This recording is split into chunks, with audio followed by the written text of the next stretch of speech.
A paz do Senhor. Hoje é a parte 5 do estudo de dons, ministério e operações de maravilhas. Nós vamos falar sobre aqueles dons carismáticos em 1 Coríntios 12, onde está o grupo de dons de inspiração, que é variedade de línguas, interpretação de línguas e profecia. Eu vou parar algumas vezes para ler as minhas anotações e vou ter que falar cada passagem bíblica para que isso tudo fique bem explicadinho. Amém? Então, nós vamos falar sobre variedade de línguas, várias línguas. Não é uma língua, são várias línguas. Vem do grego glosson, gene, órgão. Refere-se à fala daqueles acometidos de uma forte emoção num contexto cultural, né? Nós vamos ver aqui em Atos 19:6.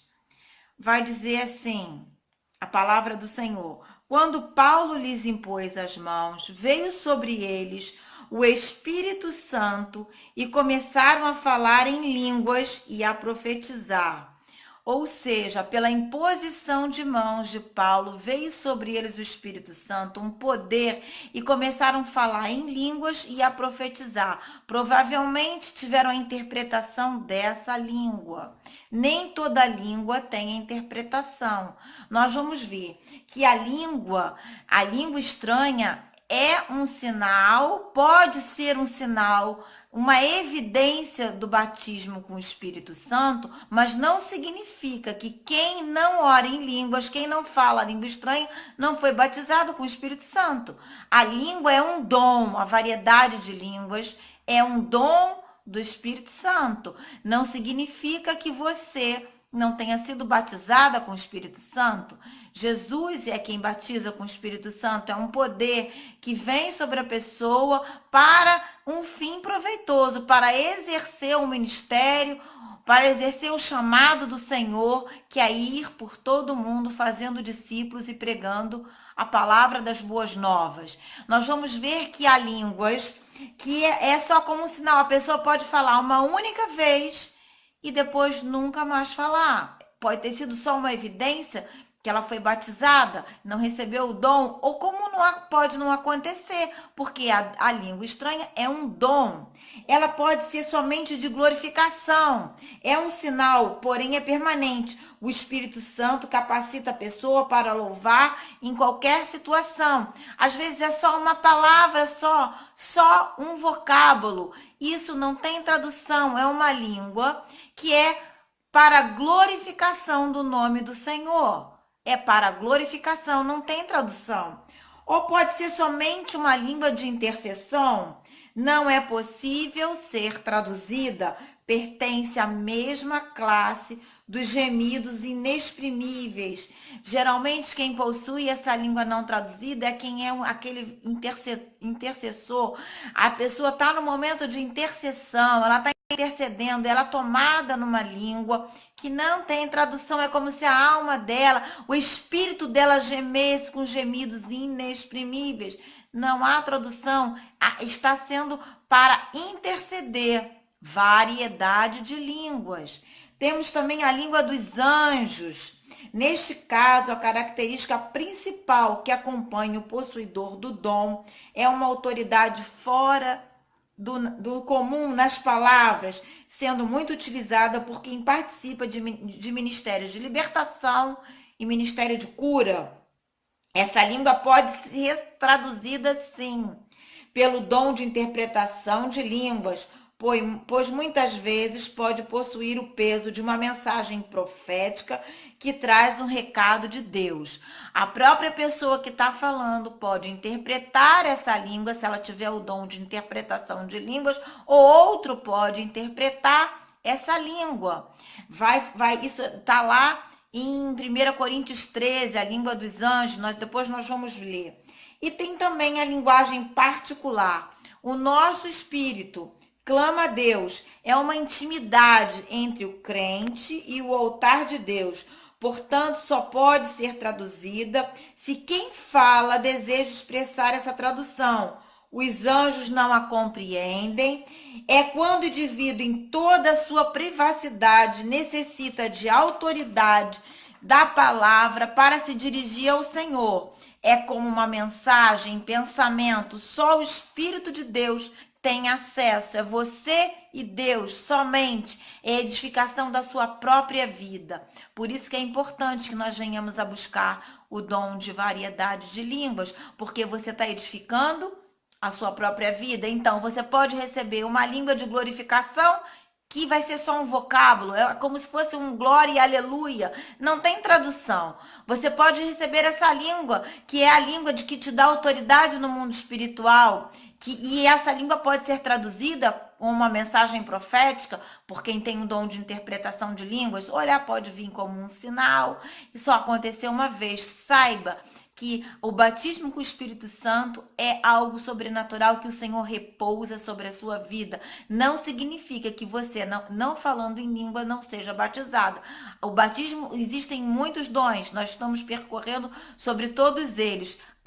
O dom de línguas é uma evidência que você foi batizada, porque é um dom que é visível, aparece quando você está falando, mas não significa que se você não tiver esse dom, você não seja batizada. Você recebe outro dom, pode receber o dom da fé, ou o dom de operar curas, ou o dom de operação de milagres. Isso vai depender daquilo que Deus quer repousar sobre a sua vida. E nós vamos ver que a variedade de línguas está em 1 Coríntios 12:10. Refere-se à fala estática daqueles acometidos de forte emoção num contexto cultural. A última expressão é traduzida por falarem em línguas. Vamos ver em Atos um exemplo disso. Capítulo 19, verso 6. Quando Paulo lhe impôs as mãos, veio sobre ele o Espírito Santo e começaram a falar em línguas e a profetizar. Essa língua, então, tinha uma tradução e tinha um peso profético. Eram ao todo cerca de 12 homens, pela imposição de mãos. A autoridade que estava sobre a vida de Paulo, pela imposição de mãos. Paulo orou e aquelas pessoas foram batizadas com o Espírito Santo, um sinal de língua estranha. Então a gente tem que ter muito cuidado quando nós vamos impor as mãos. A Bíblia diz que nós não devemos impor as nossas mãos precipitadamente a ninguém, e também termos muito cuidado em quem vai impor as mãos sobre a nossa vida. Eu queria que vocês prestassem muita atenção nisso. Então vai falar também em 1 Coríntios 13, da língua dos anjos, 1 a 8, vamos ler. Paulo, convocado para ser apóstolo de Jesus Cristo pela vontade de Deus, a igreja de Deus que está em Corinto, aos santificados em Cristo e convocados para serem santos, juntamente com todos os que em toda parte invocam o nome do Senhor. Graça e paz a vós outros da parte de Deus, e por aí vai. Vai dizer 1 Coríntios capítulo 13. Eu estava no 1, peço desculpa. Por isso que eu estava vendo que tinha alguma coisa de errado. E agora passo a vos mostrar um caminho ainda muito mais excelente. Ainda que eu fale a língua dos seres humanos e a língua dos anjos, se não tiver amor, serei como o sino que ressoa ou como um prato que retine. Mesmo que eu possua o dom da profecia e conheça todos os mistérios e toda a ciência, e ainda tenha uma fé, o dom da fé capaz de mover montanhas, se não tiver amor, nada serei. Que amor é esse? É o amor de Deus, que é derramado em nossos corações, para que nós venhamos a amar com o amor de Deus. É o amor que excede as nossas emoções. O amor de Deus. O que é o amor de Deus? O amor de Deus, ele é completo. Ele nos vê ele nos vê do jeito que nós estamos, ele consegue enxergar que quando nós somos lavados e purificados neles, nós somos novas criaturas. Deus amou o mundo de tal maneira que deu o seu único filho para todo aquele que nele crê não pereça, mas tenha vida eterna. Que amor é esse? É um amor incondicional. Deus nos amou e nos ama sempre. Nada pode nos separar desse amor, nem a morte, nem os anjos, nem o porvir, nem o principado, nada nos separa do amor de Deus. Deus está o tempo inteiro nos amando, então esse amor é derramado em nós quando aceitamos a Cristo. E nós devemos exercer esse amor. Não é o nosso amor que é falho, mas o amor de Deus que é derramado em nós através de Jesus, para que nós venhamos amar com o amor do Pai.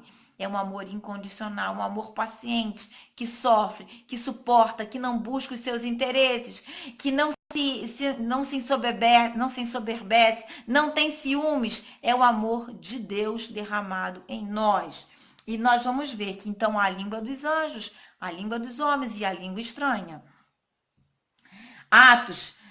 Em Atos 2, no dia de Pentecostes, aquilo não foi língua estranha, aquilo foi uma operação de maravilhas. Eu já pude presenciar. Por exemplo, eu não sei falar inglês, mas Deus pode fazer uma operação de maravilhas na minha vida, se for o propósito dele, e Deus tiver que entregar uma mensagem na própria língua daquela pessoa, eu posso ser tomada assim e falar inglês, mesmo sem conhecer, porque Deus é soberano e é dono de todas as coisas. Lá em Atos 2, eles ouviram cada um na sua própria língua materna, na sua língua. Foi uma operação de maravilhas. Vamos lá em Atos, capítulo 2,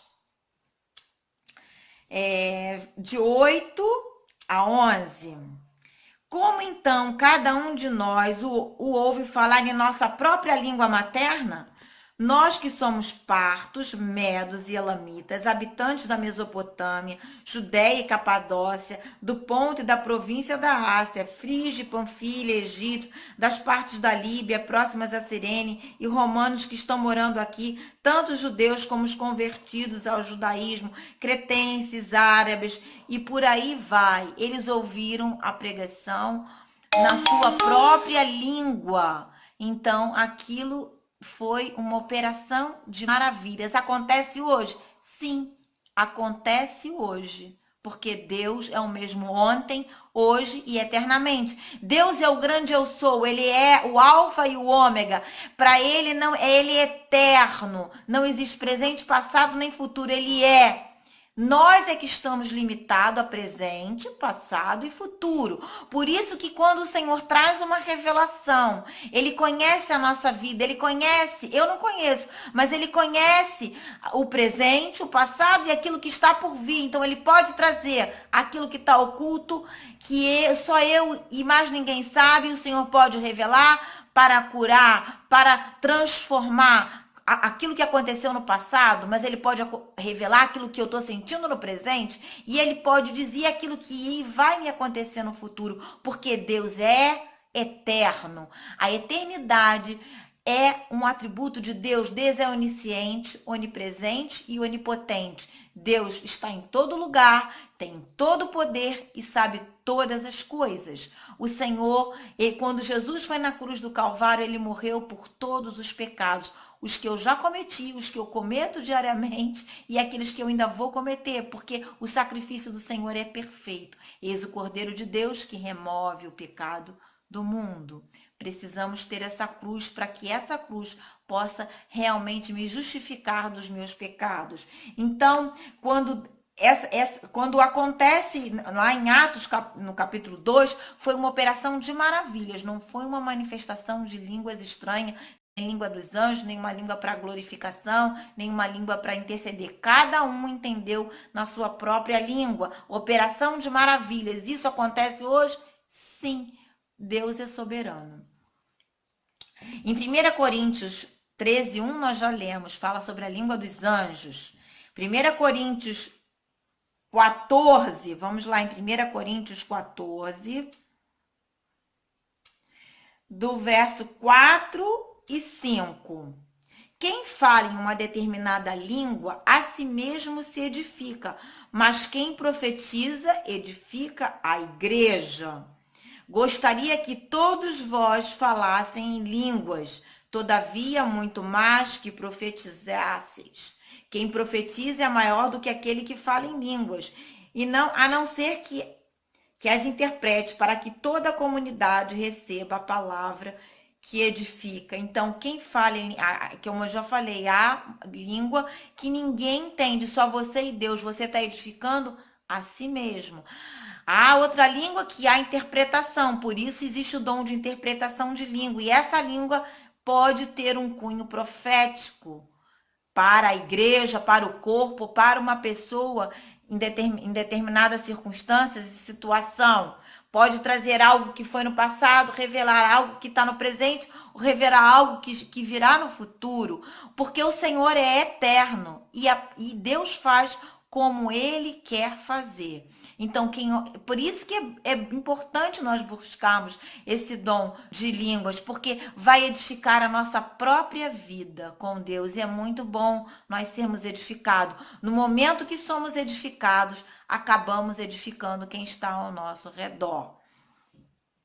Então, nós vamos saber que a língua estranha vem da palavra no latim estraneu, fora do comum, o que é novo ou anormal. Nesse sentido, difere da palavra estrangeiro, que fala, ou da palavra estrangeiro, que é a palavra estranja. O que aconteceu lá em Atos 2 foi uma operação de maravilhas. Cada um falou na língua que cada um pudesse entender. Foi uma operação de maravilhas do nosso Deus.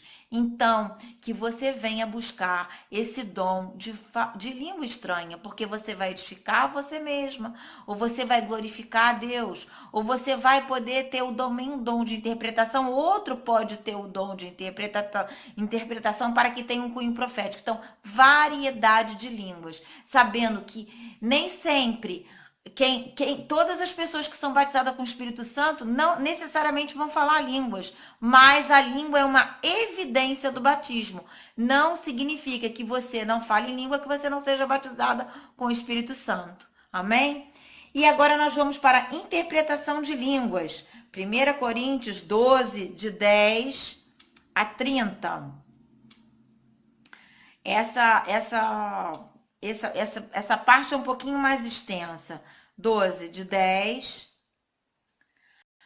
a 30.